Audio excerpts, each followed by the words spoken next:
Assalamualaikum warahmatullahi wabarakatuh. Kami dari kelompok 1 kelas 63 6A11. Di sini kami akan memaparkan tentang analisis strategi pertumbuhan dan keberlanjutan pada kopi kenangan. Sebelumnya, izinkan kami memperkenalkan diri. Nama saya Salwa Hafilah.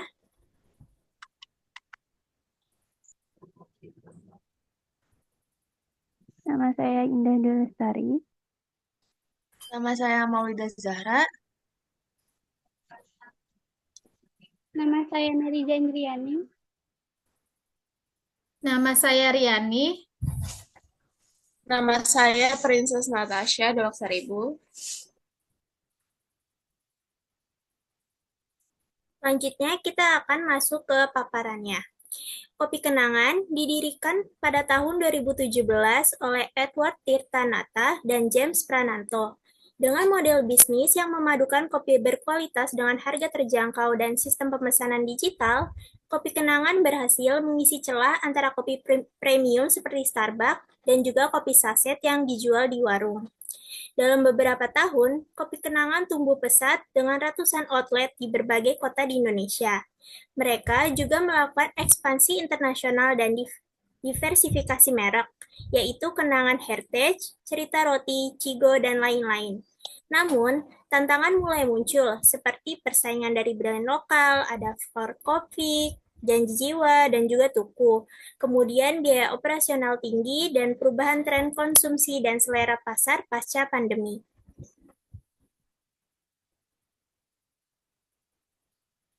Di sini kami melakukan 3 analisis. Yang pertama ada analisis SWOT, kedua analisis industri atau Porter Five Force, dan yang ketiga ada analisis PESTEL.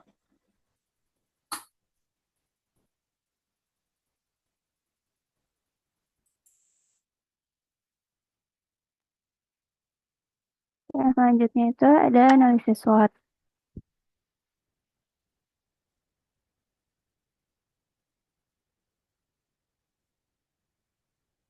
Yang pertama ada kekuatan atau strength. Yang pertama itu ada bisnis yang sudah mempunyai cabang di berbagai kota besar.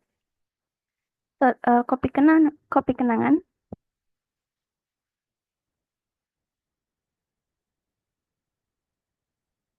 Kopi Kenangan memiliki 868 cabang di 64 kota di Indonesia. Yang kedua, ada varian menu yang beragam dan inovatif. Selain menyajikan kopi, Kopi Kenangan juga menawarkan berbagai pilihan minuman lainnya, seperti coklat dan teh. Tak hanya itu, tersedia juga aneka roti lezat sebagai pilihan cemilan ringan. Yang ketiga, sudah menjadi salah satu merek kopi lokal paling dikenal di Indonesia. Kopi Kenangan telah ditetapkan sebagai satu-satunya pemenang Brand of the Year dalam kategori cafe chain dari Indonesia oleh The World Branding Award pada tahun 2020.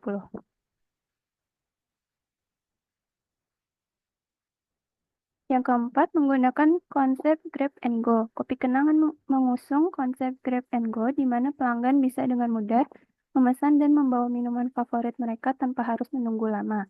Dan juga menjadi kopi susu kekinian pertama yang memperoleh sertifikat halal dari Majelis Ulama Indonesia. Yang kelima, aplikasi pemesanan dan pembayaran yang memudahkan pelanggan, meningkatkan repeat order. Kopi Kenangan menghadirkan aplikasi pemesanan dan pembayaran yang praktis untuk memberikan pengalaman terbaik bagi pelanggan. Aplikasi tersebut dapat di-download di Play Store maupun di App Store. Yang kedua itu ada kelemahan atau weakness. Di sini ada dua kelemahan, yaitu terkadang standar pelayanan berbeda antar outlet, bisa mengganggu brand image Kopi Kenangan. Yang kedua ada tingkat persaingan yang tinggi di industri kopi.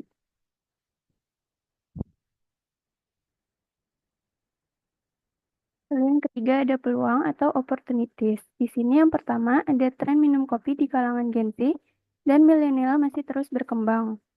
Survei terhadap 1.008 responden mengungkap bahwa 66% Gen Z rutin mengonsumsi kopi setiap hari. Ini menunjukkan bahwa kebiasaan ngopi telah menjadi bagian tak terpisahkan dari gaya hidup mereka.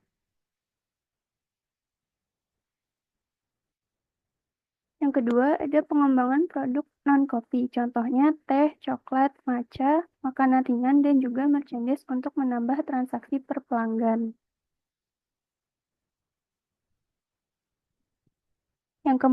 Yang ketiga, berkolaborasi dengan merek-merek ternama dalam industri makanan dan minuman ataupun lainnya.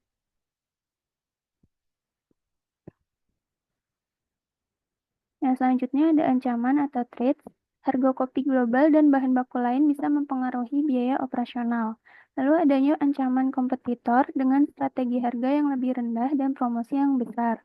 Yang ketiga ada persaingan yang semakin ketat. Banyak kompetitor lokal dan internasional seperti Janji Jiwa, Starbucks, For Coffee, Flash Coffee, dan sebagainya.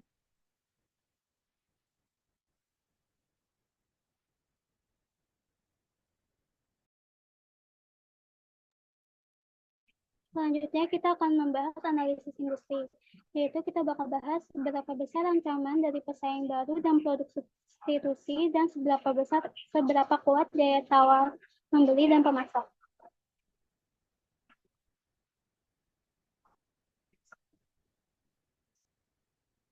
Ancaman dari pesaing baru dan produk substitusi itu untuk pesaing baru tingkat ancamannya tuh lumayan tinggi karena munculnya tuh banyaknya muncul brand lokal seperti Pure Coffee atau Janji Jiwa. Dan untuk masuk ke pasarnya itu juga lumayan mudah karena modalnya tuh lumayan kecil dibandingkan untuk membuat restoran besar gitu. Daya tarik konsumennya juga harga bersaing atau konsep tertingginya. Kecepatan pertumbuhannya tuh cukup cepat dan karena dia tuh menggunakan sistem franchise, jadi lumayan cepat. Itu contohnya tuh kayak Janji Jiwa tuh buka 900 outlet dalam 3 tahun gitu. Untuk produk substitusi untuk ancamannya itu lumayan tinggi juga karena minumannya tuh lebih alternatif kayak bubble tea atau tea to go, pokoknya yang berbau chat time gitu. Tapi untuk produk substitusi itu untuk masuk ke pasarnya itu nggak langsung, tidak mudah seperti pesaing baru karena nggak langsung terkenal karena butuh perubahan preferensi dari konsumen juga kan. Misalnya kayak awalnya tuh suka minum kopi terus tiba-tiba kayak untuk nyoba minum bubble tuh kayak lumayan butuh perubahan juga. Jadi lumayan sulit, lebih tidak langsung lah. Dan harganya tuh juga lebih ekonomis daripada harga kopi gitu. Dan untuk pertumbuhannya tuh lumayan stabil karena tuh tren DIY untuk kopi kan sudah lumayan banyak ya. Jadi untuk produksi substitusi untuk naik tuh jadi lumayan stabil tuh contohnya tuh kayak ada kopi literan atau mesin kopi di rumah sendiri gitu.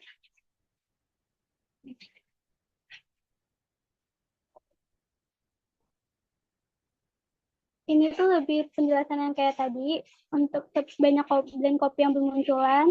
Terus investasi di sektor ini tuh juga lebih meningkat, banyak investor yang mau mendanai brand kopi baru, tren ekspansinya juga cepat karena brand kecil tuh bisa membuka banyak cabang dengan sistem franchise.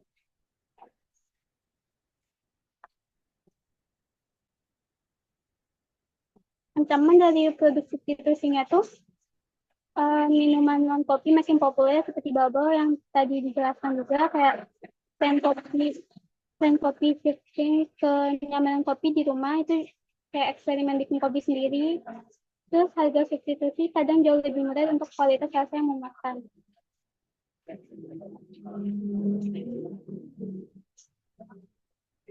Seberapa kuat daya tawar pemasok dan pembeli, kopi kenangan bergantung pada pemasok kopi yang berkualitas.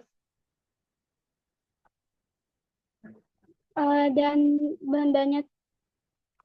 Namun dengan adanya banyak pemasok di pasar, perusahaan dapat mempertahankan daya tawar dengan harga yang wajar dan kualitas bahan baku yang stabil. Kopi kenangan memiliki basis pelanggan yang besar dan loyal di Indonesia, yang menghasilkan pendapatan yang stabil. Namun dengan persaingan yang ketat di pasar, daya tawar pembeli tetap cukup kuat karena konsumen memiliki banyak pilihan. Untuk itu, perusahaan perlu terus meningkatkan pengalaman konsumen dan memberikan nilai tambah agar bisa mempertahankan pangsa pasar dan meningkatkan loyalitas pelanggan. Kopi Kenangan juga menerapkan dan mempertahankan kualitas mutu serta strategi bisnisnya untuk terus berkembang dan semakin berhasil.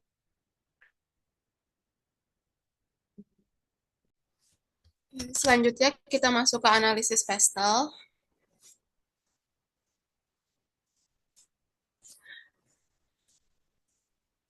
Pertama, kita masuk ke faktor sosial, yaitu tren minum kopi.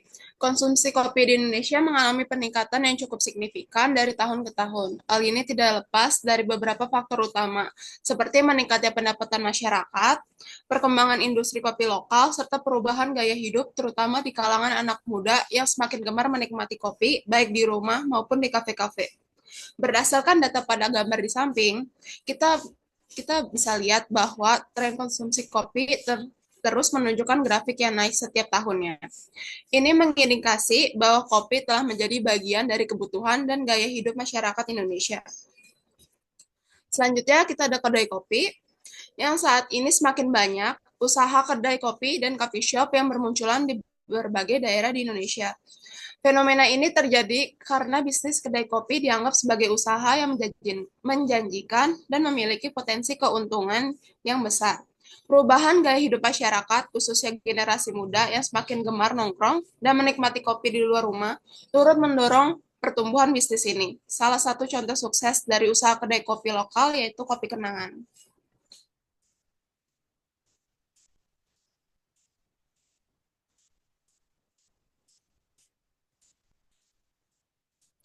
Kita masuk ke brand history.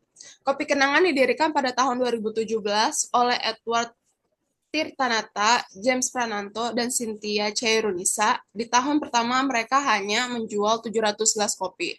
Namun dengan strategi yang tepat dan pemahaman terhadap selera konsumen, Kopi Kenangan berkembang pesat.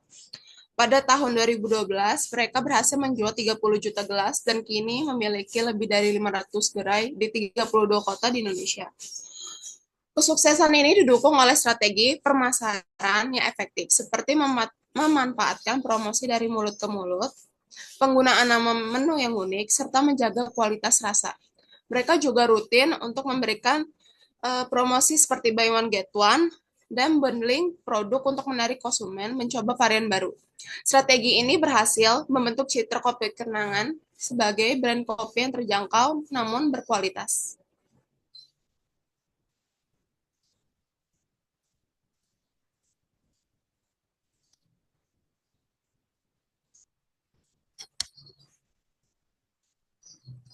Untuk faktor teknologi, perkembangan teknologi di Indonesia sangat pesat dan memberikan banyak kemudahan bagi masyarakat, termasuk dalam kehidupan sehari-hari. Salah satu sektor yang merasakan dampaknya adalah sektor kuliner. Teknologi memungkinkan segala hal menjadi praktis, mulai dari pemasaran makanan secara online, sistem pembayaran digital, hingga pemasaran lewat sosial media. Hal ini dimanfaatkan dengan sangat baik oleh pelaku bisnis kuliner, termasuk Kopi Kenangan.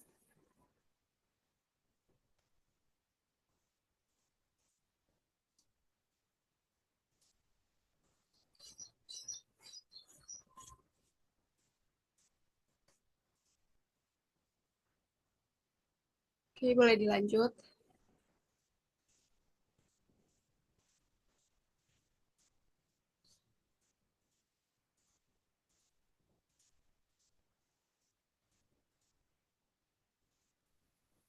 Faktor teknologi selanjutnya yaitu menggunakan teknologi berupa e-promotion yang akan memasarkan produk-produk dari perusahaan tersebut terhadap media sosial. Maka dengan begitu, Kopi Kenangan akan lebih dikenal banyak orang.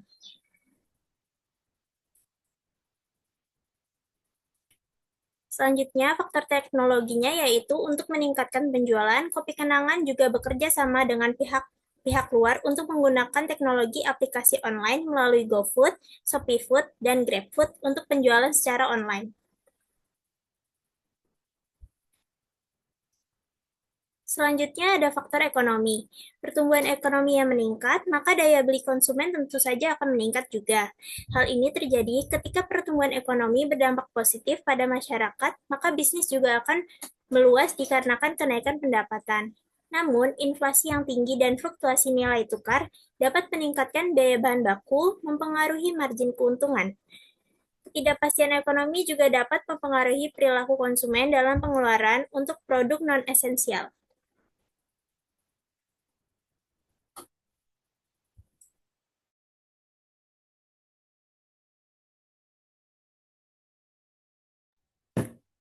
Sekarang ada strategi bisnis dan inovasi kopi kenangan.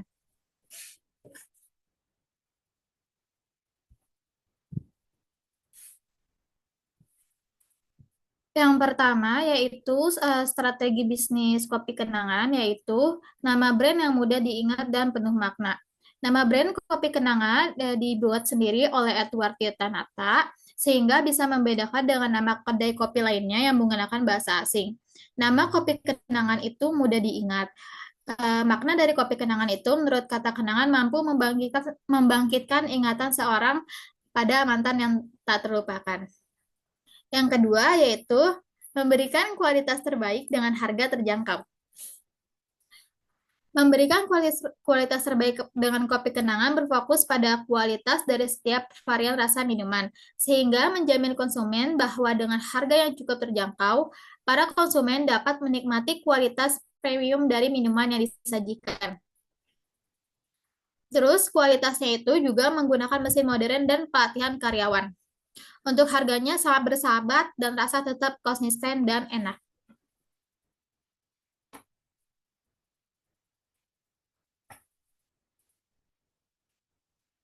Untuk marketing yang ketiga yaitu memanfaatkan sosial media untuk digital marketing. Kopi kenangan memanfaatkan sosial media sebagai strategi marketing, yaitu contohnya menggunakan Instagram, TikTok, dan platform sosial media lainnya. Selain itu, kopi kenangan juga mempunyai aplikasi sendiri yang bisa di-download di App Store dan Play Store. Yang keempat yaitu kolaborasi brand. Dengan menggunakan sosial media sebagai strategi marketing, Kopi Kenangan juga menggunakan beberapa kolaborasi dengan beberapa influencer ternama, seperti BTS, Hotman Paris, Nicholas Saputra, Isyana Sarasvati, dan banyak influencer lainnya. Kolaborasi yang dilakukan berupa kolaborasi untuk memunculkan inovasi minuman dan merchandise yang menarik, juga kolaborasi sebagai brand ambassador.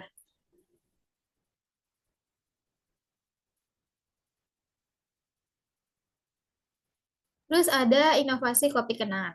Kopi Kenangan Group tidak hanya menawarkan minuman kopi dan teh, tetapi juga menawarkan berbagai hidangan yang lezat, seperti roti dan minuman jeruk asli dan ayam goreng merek Cigo yang diluncurkan awal tahun ini. Kopi Kenangan Group bertujuan untuk menyediakan menu-menu lezat untuk kehidupan sehari-hari masyarakat Indonesia dengan menawarkan variasi menu yang lebih luas. Dan baru-baru ini, Kopi Kenangan meluncurkan produknya yang di dalam botol atau kemasan botol dan dijual di supermarket seperti Alfamart, Indomaret, dan lain-lainnya.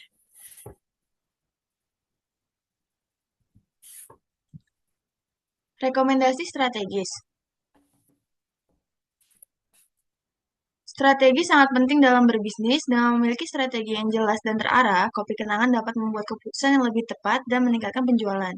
Kopi Kenangan sendiri juga memerlukan strategi-strategi baru yang dapat meningkatkan loyalitas pelanggan, mengoptimalkan operasional, dan dapat memperluas pasar secara berkelanjutan. Beberapa rekomendasi strategis. Yang pertama, menawarkan voucher diskon dan promo untuk pembelian minuman tertentu, serta menginfokan melalui beberapa platform official milik Kopi Kenangan, seperti promo buy to get one, free upsize pada hari tertentu, atau potongan harga dengan minimal pembelian tertentu. Yang kedua, mengikuti tren berjualan kopi keliling, seperti yang sudah banyak dilakukan oleh brand lain. Berjualan kopi secara keliling memudahkan untuk menjangkau pelanggan potensial di berbagai lokasi, seperti depan gedung perkantoran, dekat stasiun, dan tempat umum lainnya. Yang ketiga, selain meluncurkan varian minum yang sedang ramai di kalangan, Kopi Kenangan juga dapat meluncurkan varian minum yang belum pernah diluncurkan oleh brand lain. Ini akan menjadi daya tarik tersendiri untuk Kopi Kenangan. Yang terakhir ada melanjutkan kolaborasi atau mengajak kolaborasi pihak-pihak yang dapat meningkatkan penjualan Kopi Kenangan.